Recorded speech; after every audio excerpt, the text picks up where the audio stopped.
అధికారంలో ఉన్నప్పుడు 5 రకాల 6 రకాలుగా దోమల్ని కంట్రోల్ చేసుకునే చర్యలు చేపట్టే వాళ్ళం. మొదటిది ఆయిల్ బాల్స్ వదిలిపెట్టేవాళ్ళం.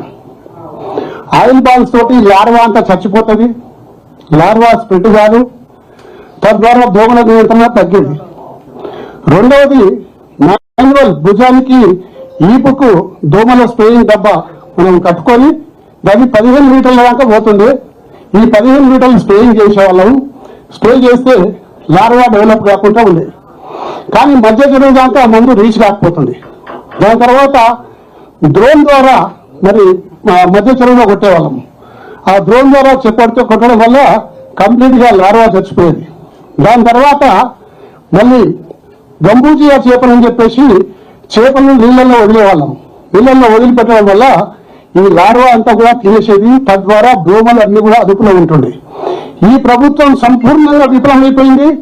ఏ చర్యలు తీసుకుంటలేదు. దోమల మీద యుద్ధం ప్రకటించినాక కూడా ఎటువంటి చర్యలు తీసుకోకుండా ప్రజల్ని గాలికి వదిలేసి ప్రజలు డెంగ్యూ, మలేరియా, చికెన్ గున్యా ఇవన్నీ రోగాలతోటి ఇవాళ ఆసుపత్రుల్లో చేరుతున్నారు. తద్వారా లక్షల రూపాయల ఖర్చులు పేదవానికి మరి మధ్యతరగతి కుటుంబానికి భారం అవుతుంది. కనీసం దోమల్లోనే అరికట్టాలని చెప్పేసి ఈ ప్రభుత్వాన్ని కోరుతా ఉన్నాను. గతంలో చేసినట్టు మీరు కూడా చేయండి. తప్పనిసరిగా దోమలు అరికడతాయి, తగ్గిపోతాయి. తద్వారా ప్రజల యొక్క ఆరోగ్యం బాగుంటుంది.